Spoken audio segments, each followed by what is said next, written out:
ये देखिए हम लोग का इंजीनियर लोग इतना मेहनत कर रहा है। ये है समर सिंह, ये और ये है सरकार, सुदीप सरकार। ये देखिए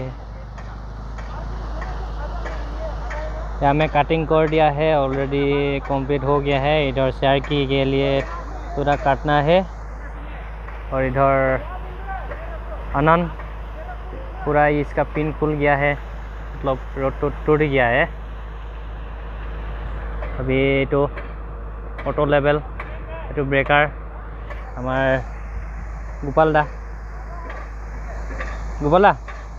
किमान दिनत कमप्लीट करिले एटु किमान दिन লাগিলে হে 4 दिन লাগিলে ন কিমান কষ্ট হল কষ্ট তো বহুত হলেই বহুত হৈ গল সব রক হৈ গল রক কাৰণে টাইম লাগি গল না এইফালে কাটিলে ড্ৰাইভাৰজনৰ কাৰণে এইফালে সেফটি ৰিবন লগাই দিছে সাইডৰ কাৰণে আৰু এইফালে কাটিলে ড্ৰাইভাৰজনৰ কাৰণে এনেকে কৰি আৰু এইটো কাটুংতে তলত পুৰা ৰক আছিলে ডাঙৰ ডাঙৰ চাই লওক ভালকে এইবিলাকত অলপ টাইম লাগিলে এইবিলাক কাটোতে আৰু এইফালে অকমান ৰক আছিলে পুৰা হাৰ্ড পথৰ ব্ৰেকিং কৰি এইটো ফগলেনে সফা কৰি এতিয়া এইফালে নালা বনাই দিছে। এইফালে পানী আহি আছে ৰাস্তাৰ ওপৰেদি, এইফালে গৈছে এনেকে পানী, এইফালে গৈ এইফালে নালা বনাই দিছে, এইফালে গ'ল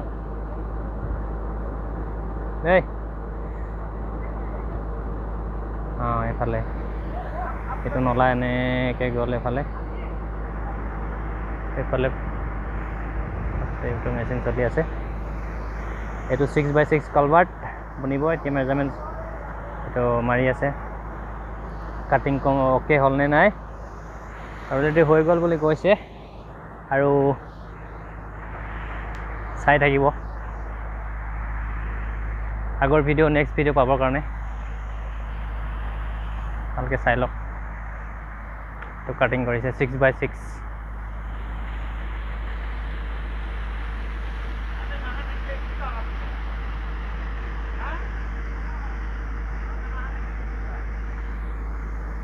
আৰু এইফালে আছোঁ মই। Bye bye.